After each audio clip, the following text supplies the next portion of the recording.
"Don't let him sign anything else," she said quietly, her voice barely rising above the hum of fluorescent lights. But somehow it cut through the room sharper than any shout ever could. The hallway outside the county jail smelled like bleach and old metal, the kind that clung to your clothes long after you left. And Lila Carter stood there in her gray housekeeping uniform, fingers still damp from wringing out a mop she'd abandoned mid-task, her heart beating faster than it should for someone who had spent her life learning how to stay invisible. Just 12 hours earlier, she had been polishing marble floors in a penthouse that overlooked half of Manhattan, the skyline glowing gold in the late afternoon sun, while executives in tailored suits moved around her like she didn't exist, their voices low, urgent, and careless in the way powerful people often were when they believed no one important was listening. That was when she heard the word transfer, then assets, then a name she recognized immediately, Daniel Whitmore. The man who owned the building, the company, and, in many ways, the lives of everyone who worked under his name, including hers. She hadn't meant to listen, but something in the tone, something tight and deliberate, made her pause, cloth pressed against the glass, her reflection faint in the window as the city stretched endlessly behind her. By the time he realizes, one of the men had said with a quiet laugh, "He'll already be inside." Inside. The word echoed. Now, as Lila stood in front of the security desk, staring at the thick glass separating her from the officer who barely looked up from his paperwork. Inside meant a cell, a locked door, a man stripped of everything except the truth he couldn't prove, and Lila knew, felt it deep in her chest, that whatever had happened to Daniel Whitmore wasn't an accident. She shifted her weight, the rubber soles of her worn shoes squeaking faintly against the polished floor, and glanced down at the small photo clutched in her hand, edges slightly bent from how tightly she'd been holding it. A little girl, maybe 6 years old, smiling wide with 2 missing front teeth, her arms wrapped around a golden retriever almost as big as she was. Emily Whitmore. Lila had seen her once in the lobby, spinning in slow circles while her father pretended not to watch. A rare softness in his otherwise controlled expression. That same man was now behind a locked door, and that same little girl was somewhere in a city that suddenly felt too large, too cold, and too willing to swallow people whole. "Ma'am, you can't just stand here," the officer muttered, finally glancing up, his eyes tired, uninterested. "If you got business, say it." Lila swallowed, her throat dry, but her voice, when it came, was steady. "He didn't do it," she said, meeting his gaze for just a second before lowering her eyes again. "Not out of fear, but out of habit. And his daughter, she's not safe." The officer frowned slightly, more confused than concerned, and leaned back in his chair. "And you are?" Lila hesitated for half a breath, the weight of everything she'd heard, everything she knew she shouldn't know, pressing against her ribs like it was trying to break through. Then she straightened just a little, enough to feel it in her spine. "No one important," she said softly, "but I was there when they planned it." The words hung in the air, quiet but heavy, and for the first time since she walked in, the officer stopped writing. Somewhere down the hall, a metal door clanged shut, echoing like a warning, and Lila tightened her grip on the photo, her thumb brushing over the little girl's smile as a single thought settled, clear and unshakable. No one else was coming. And if she didn't step forward now, that child would pay for a crime she didn't understand.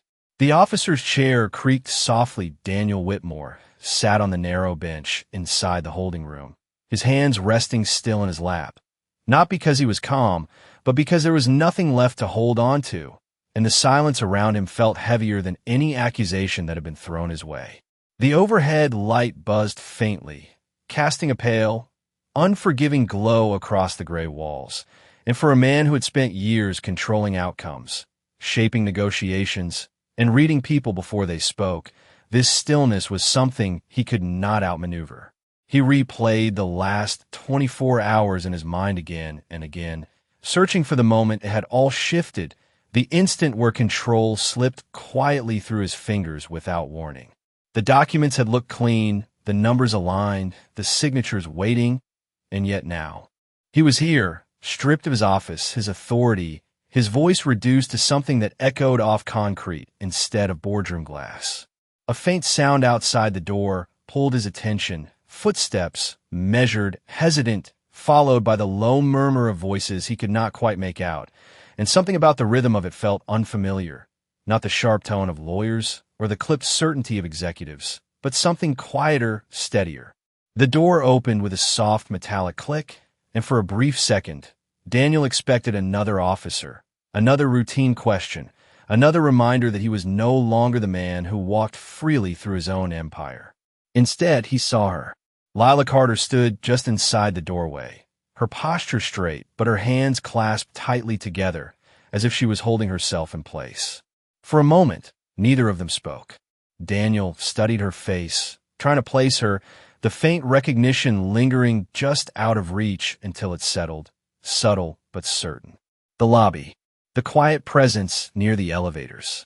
The woman who moved through spaces unnoticed while everyone else filled them with noise. "You work in my building," he said finally, his voice lower than he intended, roughened by hours of silence. Lila nodded once, her eyes lifting to meet his, not boldly, but without hesitation. "Yes, sir," she replied softly, the words her carrying habit, not submission. A pause stretched between them, filled only by the distant hum of the station, and Daniel felt something unfamiliar press against his chest. Not fear, not anger, but confusion. "You should not be here," he said, more to himself than to her. Lila took a small step forward, her shoes barely making a sound against the floor. "I heard them," she said, her voice steady despite the tightness in her fingers. "Yesterday, in the penthouse conference room, they talked about moving everything under your name before anything went wrong." Daniel's expression did not change at first, but something behind his eyes sharpened, the kind of focus that had built his empire, now redirected inward, searching, connecting. "Who is they?" he asked quietly. Lila hesitated, not because she did not know, but because saying it out loud felt like stepping onto something that might not hold. "Men who knew you trusted them," she said. The words landed heavier than accusation, heavier than proof, because they carried something simpler and more dangerous, truth spoken without strategy. Daniel leaned back slightly, the bench cold against his shoulders, and exhaled slowly, the weight of it settling into place. Not a mistake, not an oversight, a design. He closed his eyes for a brief moment, and when he opened them again, the man who had been calculating outcomes was gone, replaced by something quieter, more uncertain. "My daughter," he said, the words leaving him before he could stop them. Lila's grip tightened around the photo in her hand, and she stepped closer, just enough for him to see it clearly. Emily's smile, bright and unaware, frozen in a moment that no longer felt safe. "They mentioned her," Lila said gently. "Not by name, but enough for me to know she is part of this." The air in the room shifted, subtle but undeniable, and Daniel's jaw tightened, not with anger, but with something deeper, something that had nothing to do with business or power. "You should not be risking this," he said, his voice softer now, almost careful. Lila shook her head slightly, her gaze steady on the photo before lifting back to him. "No one else heard them," she replied. "And even if they did, they would not have stepped forward." The truth of it settled between them, quiet and absolute, and for the first time since the door had closed behind him, Daniel Whitmore did not feel completely alone.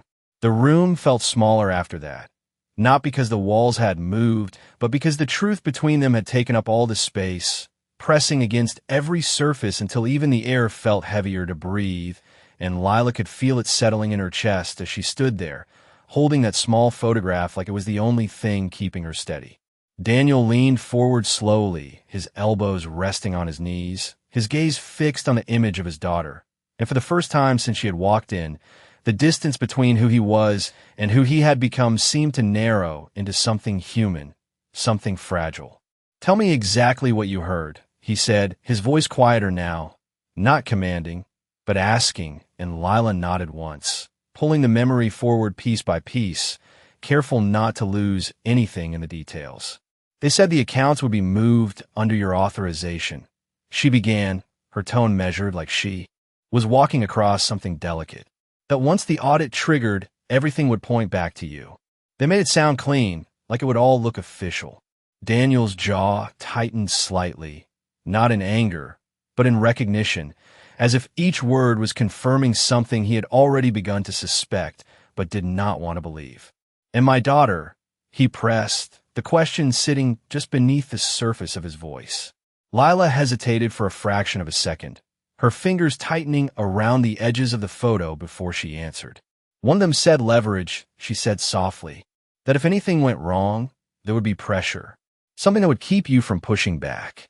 The word lingered in the air, quiet but unmistakable, and Daniel exhaled slowly, his gaze dropping for a moment before lifting again, sharper now, focused in a way that had nothing to do with business and everything to do with protection.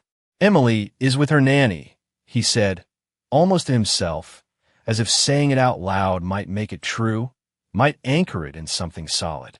Lila shook her head gently, not dismissing him, but grounding him. "I checked," she said. "She left the building early this morning. The nanny told the front desk they were taking the day off. No one questioned it." Daniel's posture shifted instantly, the stillness replaced by a tension that moved through him like a current, not chaotic, but controlled, the kind that came from knowing something was wrong and needing to act without the power to do it directly. "You went back," he said, looking at her more carefully now, seeing not just the uniform, but the decision behind it. Lila nodded again. "I needed to be sure," she replied. "No one else noticed. Or maybe they did and chose not to say anything." The room fell quiet again, but it was a different kind of quiet now, not empty, but filled with the weight of what came next.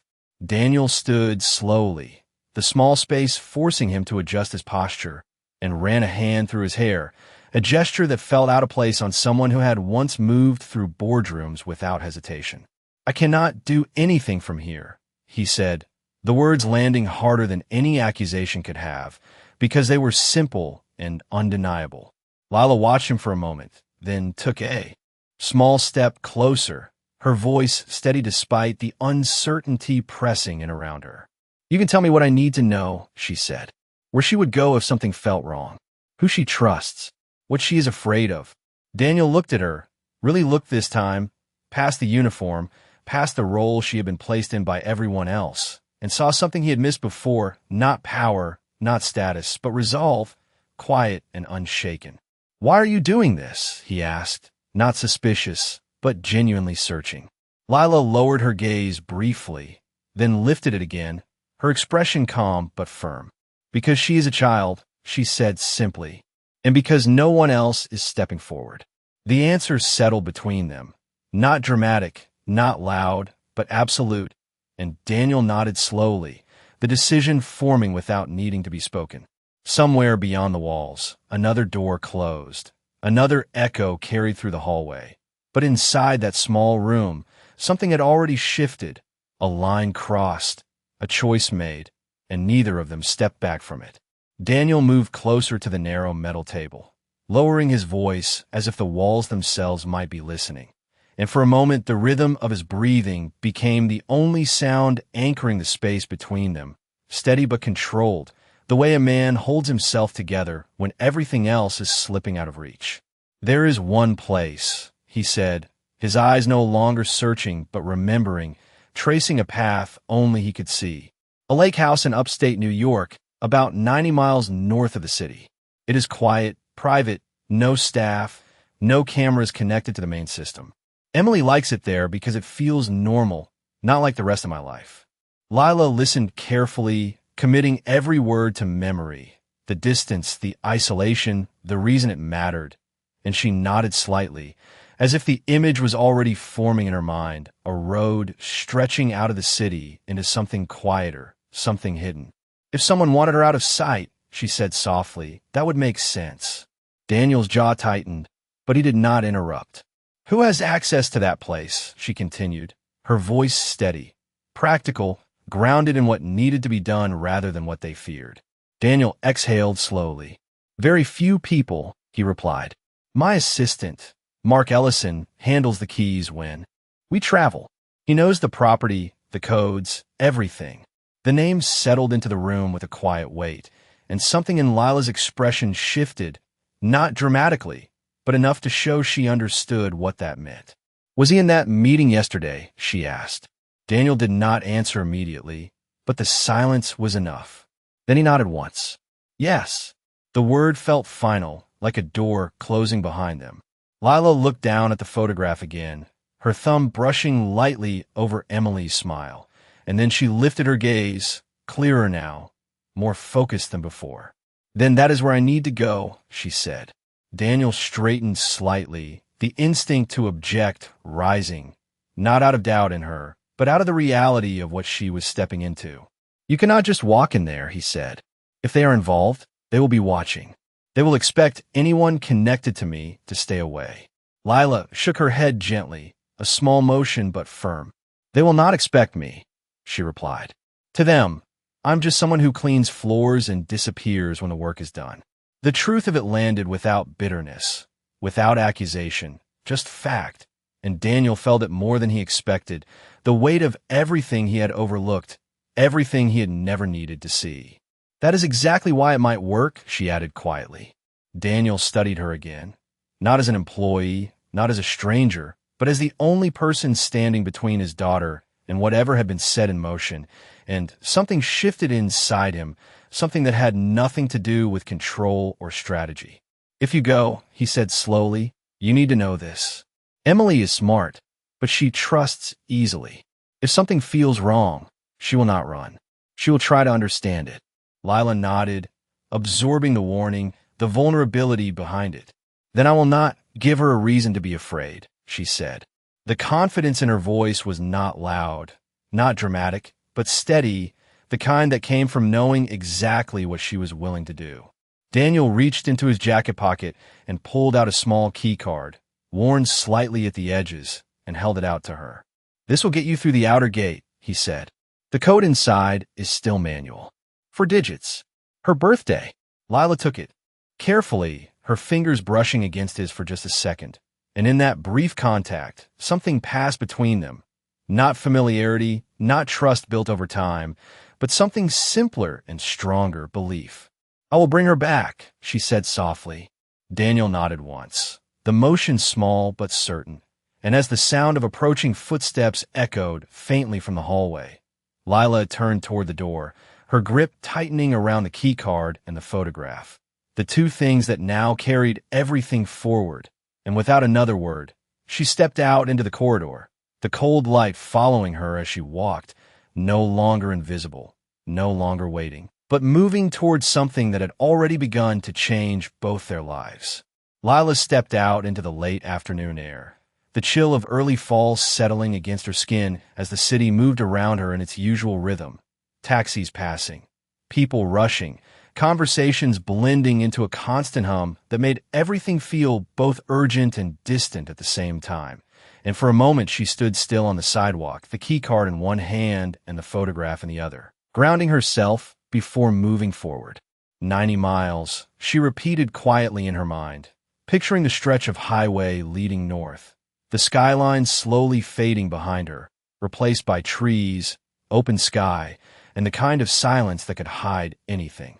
She reached in her pocket and pulled out her phone, the screen lighting up with a faint glow as she searched for directions, her fingers steady despite the weight of what she was about to do. And when the route appeared, the time estimate read 1 hour and 40 minutes, depending on traffic, a simple number that did not reflect the risk, the uncertainty, or the quiet determination settling deeper inside her with each passing second. She did not call anyone, did not send a message, because there was no one to explain this to, no one who would understand why a housekeeper would leave her shift and drive out of the city chasing something that did not belong to her, and yet it did in a way that had nothing to do with ownership and everything to do with choice. A bus roared past, the wind tugging at her uniform, and she turned toward the parking lot across the street, where her old sedan sat between 2 larger vehicles, its paint slightly faded, its presence unremarkable, and that, she realized, was exactly what she needed. She unlocked the door, slid into the driver's seat, and placed the photograph carefully on the dashboard, just within her line of sight, as if that small smiling face could guide her through what came next. The engine started with a low, familiar hum, and as she pulled out onto the street, the city began to shift around her, buildings giving way to wider roads, traffic thinning as she merged onto the highway, the skyline shrinking in the rearview mirror until it became nothing more than a distant outline against the sky. The road stretched ahead, long and steady, marked by white lines that flickered beneath her tires in a rhythm that matched the quiet focus settling into her chest.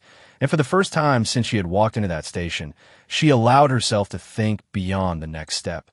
Emily might be scared, she thought, or confused, or worse. She might believe that everything happening around her was normal, that the people guiding her away were there to help, and that thought pressed harder than anything else, because it meant Lila would need to reach her not just physically, but gently, carefully, without breaking the trust that child carried so easily.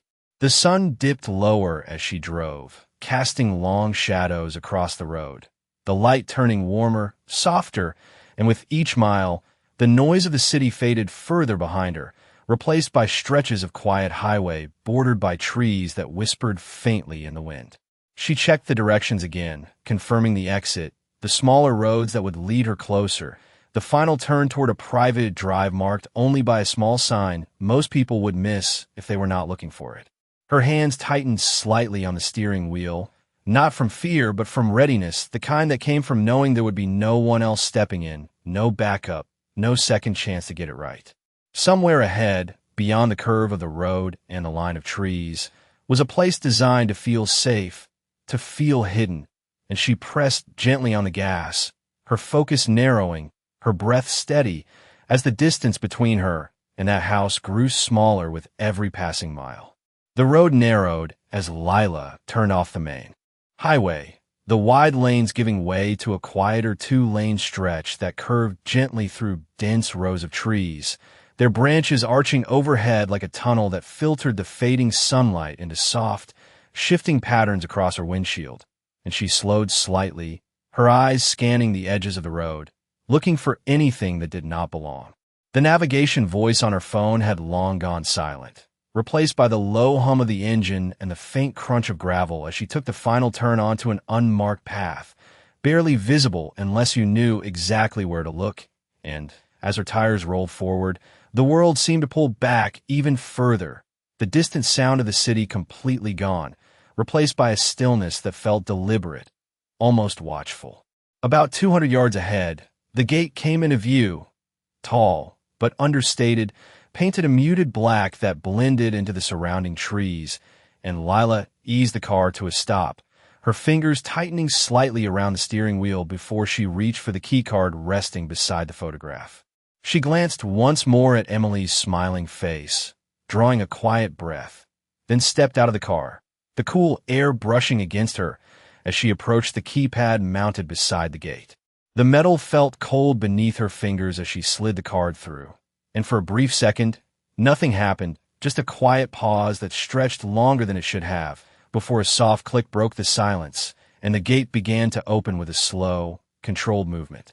Lila exhaled quietly, not relief, but acknowledgement, and walked back to the car, guiding it forward as the path curved deeper into the property, the trees thinning just enough to reveal glimpses of water beyond them, a lake reflecting the last light of the evening in long, shimmering streaks. The house appeared gradually, not all at once, but piece by piece, a wide structure with large windows that caught the fading sunlight, designed to feel open, peaceful, a place where nothing threatening could exist. And yet as Lila pulled closer, something about the stillness felt off. Not empty, but too quiet, like a room waiting for something to happen. She parked a short distance away, not directly in front, her instincts guiding her to remain unnoticed for as long as possible, and turned off the engine, the sudden silence pressing in around her. For a moment, she did not move, her hands resting lightly on the wheel as she listened, not for something obvious, but for the absence of normal sounds, no voices, no music, no movement inside a house that should have been lived in. Slowly, she reached for the photograph again, holding it for just a second before placing it back down, her focus sharpening as she stepped out of the car and moved toward the house, her footsteps soft against the gravel path.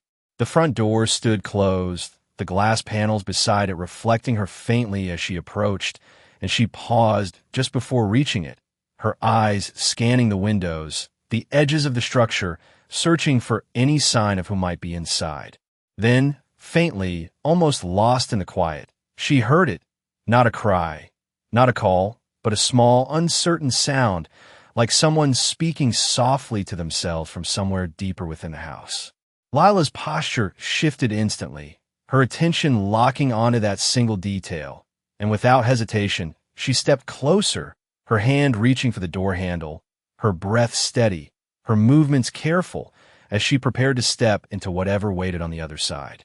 The door opened without resistance, the handle turning smoothly under Lila's hand, as if no one had thought to lock it, and that alone made her pause for half a breath before stepping inside. The air shifting immediately, warmer than outside, but carrying a faint stillness that felt untouched, like a space waiting rather than living. The scent of polished wood and something lightly sweet lingered in the air, clean but distant, and her eyes adjusted quickly to the soft interior lighting that cast long, quiet shadows across the wide, open living area. Everything was in place, furniture arranged perfectly, cushions untouched, a glass of water sitting on the low table near the couch, half full, as if someone had been there not long ago, but had stepped away without finishing what they started. Lila moved slowly, her footsteps careful against the hardwood floor, each step measured, her attention pulled not by what she could see, but by that faint sound again, soft and uneven, coming from somewhere deeper inside the house. "Hello," she called gently, her voice low, not loud enough to startle, just enough to be heard if someone was listening, and the sound paused for a moment, like a breath held, before returning, quieter this time.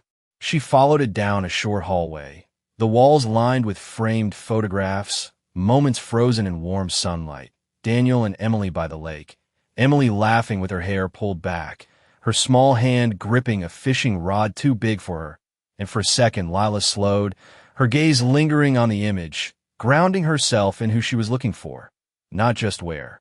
At the end of the hallway, a door stood slightly ajar, the soft glow of the lamp spilling out into the corridor, and Lila approached it carefully, her hand resting lightly against the edge before she pushed it open just enough to see inside.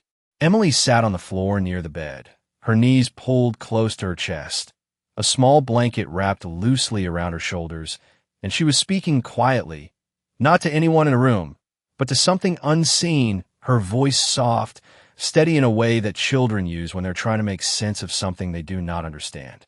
"He said it is just for a little while," Emily murmured, her eyes fixed on the floor in front of her. "He said Daddy is busy." The words settled into the room like something fragile, and Lila felt her chest tighten slightly, not from fear, but from the weight of hearing a child repeat something she had been told to believe. She stepped in slowly, making sure her presence was felt before it was seen. "Hey there," she said gently, her voice warm but calm, and Emily's head lifted quickly, her eyes wide at first, then narrowing slightly as she tried to place the unfamiliar face. For a moment, neither of them moved, the silence stretching just enough to feel uncertain, before Lila took another small step forward, lowering herself slightly so she was not standing over her. "My name is Lila," she continued softly. "I work at your dad's building. I have seen you in the lobby before." Emily studied her for a second longer, her small fingers tightening around the edge of the blanket, and then something shifted, not full trust, but recognition, the kind that comes from seeing someone in a familiar place. "You clean the floors," Emily said quietly. Lila smiled gently, a small, honest expression. "Yes, I do," she replied. "And today, I came to check on you." Emily glanced toward the door for just a second, then back at Lila, her voice lowering even more. "He said I should stay here," she whispered. "He said it is safer." Lila nodded slowly, not dismissing what she had been told, but not confirming it either. "Sometimes people say that when they're trying to keep things simple," she said gently.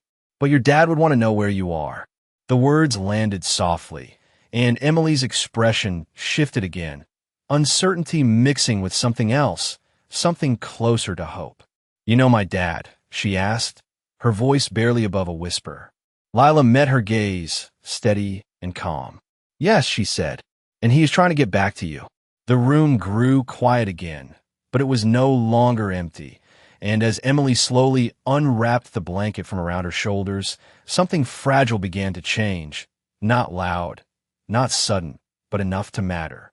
Emily shifted slightly where she sat, the blanket slipping from her shoulders as she studied Lila more closely now, her small brows drawn together, not in fear, but in the quiet way children try to piece together what feels true and what does not, and Lila remained still, giving her space, not rushing the moment, letting the silence do its work. If he is trying to come back, Emily said slowly, her voice careful, then why do they say he could not? The question hung gently between them, not accusatory, just honest, and Lila took a soft breath, choosing her words with care, the way someone does when the truth matters more than being quick. Sometimes, she said quietly, people say things to protect themselves, not to protect you. Emily looked down at her hands, her fingers tracing the edge of the blanket absent-mindedly, and for a moment the room felt smaller again, not from tension, but from the weight of understanding beginning to settle in a place that should have remained simple. The man who brought me here, Emily continued, her voice dropping even lower. He said Daddy made a mistake. Lila's expression did not change, but something inside her tightened, the pieces aligning more clearly now, and she nodded slightly, acknowledging the words without agreeing to them. Your dad did not make the kind of mistake they want you to believe, she said gently. And right now, what matters most is that you are safe and that we make the right choice about what comes next. Emily glanced toward the door again, the same quick look, almost instinctive, and Lila noticed it this time, the way her body reacted before her words did. Is someone else here? Lila asked softly, her tone steady, not urgent, just aware. Emily hesitated, then gave a small nod. He was, she said. He said he had to leave for a little while, but he would come back before it got dark.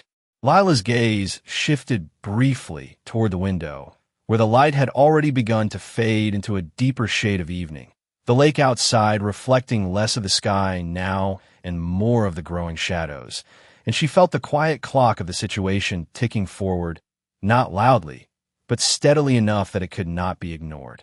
Then we should not wait for that, Lila said gently, turning her attention back to Emily.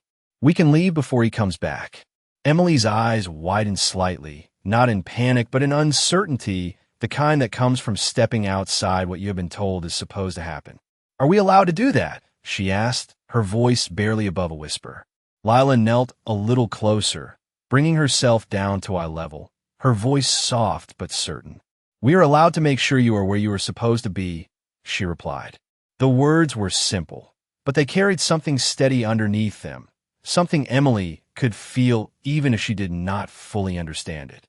For a moment, the little girl did not speak, her gaze moving between Lila's face and the doorway, as if weighing two different versions of what came next. And then slowly, almost carefully, she pushed herself up from the floor, the blanket falling completely away now. Okay, Emily said quietly. Lila offered a small, reassuring smile, not wide, not overwhelming, just enough to hold on to, and reached out her hand, leaving the choice open, not forcing it, and after a brief pause, Emily stepped forward and placed her smaller hand into Lila's. The contact was light at first, uncertain, but it settled quickly into something more grounded, and as they stood there for a second, the house around them remained silent, unchanged, as if it had not yet realized that something inside. It had already shifted. Lila glanced once more toward the hallway, her senses sharpening, her awareness widening, and then she gently guided Emily toward the door, each step quiet but deliberate, both of them moving through the stillness with a shared understanding that whatever came next would not wait for them to be ready. The hallway seemed longer on the way back, not because the distance had changed, but because every step now carried purpose, and Lila moved with quiet precision, her hand gently guiding Emily beside her, their footsteps soft against the floor as the fading light from the windows stretched across the walls in long, dim patterns.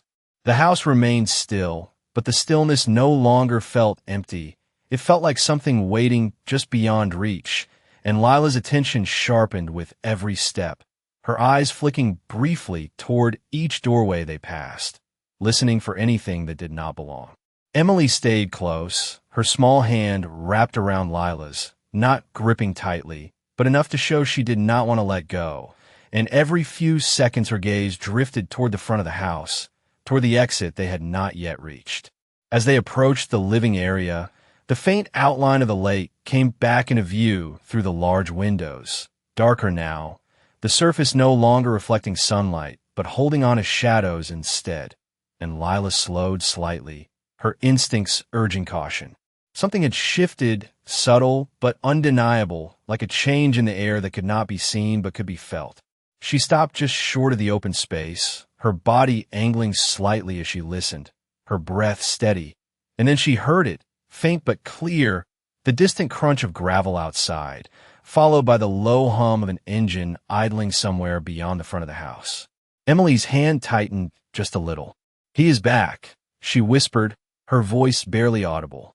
Lila's gaze moved toward the front windows, catching the faint outline of headlights filtering through the trees. Not bright, not sudden, but enough to confirm what Emily had said. For a fraction of a second, everything seemed to pause, the kind of stillness that comes right before a decision has to be made, and then Lila's focus narrowed, calm and deliberate. "We're going to move quietly," she said softly, her voice steady, not rushed. "Stay right with me." Emily nodded, her eyes wide but trusting, and Lila shifted direction immediately, guiding her away from the front entrance and toward a side hallway she had noticed earlier, one that led toward the back of the house where a second exit might be less visible. The sound outside grew slightly louder, a car door closing, footsteps on gravel, measured and unhurried, the kind of movement that suggested someone who did not expect to be interrupted. Lila kept moving, her pace controlled, not too fast to draw attention, not too slow to lose time, her hand never leaving Emily's as they reached the back corridor. A narrow door came into view, its handle catching a faint glint of the remaining light, and Lila reached for it carefully, turning it just enough to open without sound. The cool air outside brushed against them immediately, carrying the scent of water and trees, and she stepped out first, pulling Emily gently with her, closing the door behind them with the softest motion she could manage. The world outside felt wider, quieter, but no less urgent, and Lila glanced toward the side of the house, mapping the quickest path back to the car without crossing into open sight. The headlights at the front flickered faintly through the trees, and she knew they had only moments before the person outside moved closer, before the quiet house revealed that something inside it had changed. "This way," she whispered, guiding Emily along the edge of the structure, their steps quick but careful against the gravel and grass, the distance to the car suddenly feeling longer than before. Behind them, the front door opened, the sound faint but unmistakable, and Lila did not look back, her focus fixed ahead, her grip steady, as she moved forward with one clear intention, to get Emily away before anyone realized they were no longer where they were supposed to be. The gravel shifted softly under their feet as Lila guided Emily along the side of the house, the cool evening air brushing against their faces, carrying with it the faint ripple of the lake and the distant echo of a door closing the car. Door closed with a soft, controlled click, and for a brief second, the world outside seemed to hold its breath as Lila turned the key in the ignition, the engine coming to life with a low hum that felt louder than it should in the stillness of the property, and she immediately eased her foot onto the pedal, guiding the car forward without hesitation, her eyes fixed ahead on the narrow path that led back to the gate.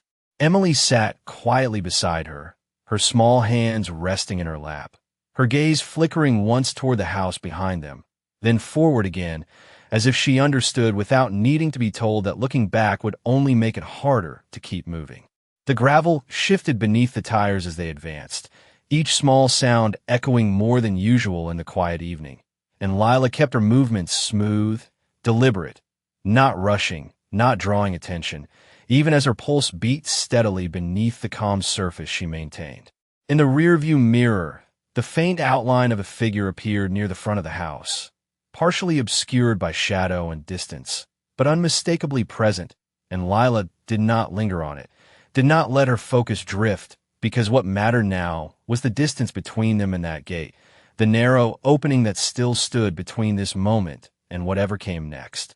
The headlights of the other vehicle shifted slightly, casting a wider glow across the front of the house, and for a fraction of a second, the reflection caught against the side of Lila's car, a brief flash of light that moved across the interior before fading again, and she tightened her grip on the steering wheel just enough to stay steady. "Are we going home?" Emily asked quietly, her voice small but clear, and Lila glanced at her for just a moment, her expression softening without losing focus. "We're going somewhere safe," she replied gently. Emily nodded, accepting the answer without question, and turned her gaze back toward the road ahead, her posture settling into something calmer, something that trusted the direction even if she did not fully understand it. The gate came into view again, dark against the fading light, and Lila reached for the keycard without taking her eyes off the path, slowing the car just enough to align with the scanner, her hand steady as she leaned slightly to slide it through. For a second, nothing happened, the same quiet pause as before, but this time it felt heavier, longer, and then the mechanism clicked and the gate began to open, its movement slow, but certain. Lila exhaled softly, not relief, but confirmation, and guided the car forward as the opening widened, the tires rolling from gravel onto the smoother surface of the road beyond. The moment they crossed through, something shifted, subtle but undeniable, like stepping out of a space that had been holding its breath, and she pressed gently on the accelerator, the car picking up speed as the trees on either side blurred slightly, the narrow path giving way once again to the wider road that led back toward the highway. Behind them, the gate began to close, its movement quiet but final, sealing off the place they had just left, and Lila did not look back, her eyes forward, her focus clear. The sky above had deepened into shades of blue and gray, the last traces of daylight fading, and the first distant lights of the road ahead began to appear, small at first, then clearer as they moved closer. Emily shifted slightly in her seat, her shoulders relaxing just a little, and after a moment, she reached over, her small hand resting lightly against Lila's arm, not out of fear, but out of something steadier, something that had formed quietly between them. Lila glanced down briefly, acknowledging the gesture with the smallest nod, and then returned her focus to the road, the steady rhythm of the drive carrying them forward, mile by mile, away from what had been planned and towards something that had not been expected, but had already begun to change everything. The highway stretched ahead in long, steady lines, the dark road reflecting the faint glow of overhead lights as Lila drove with quiet focus.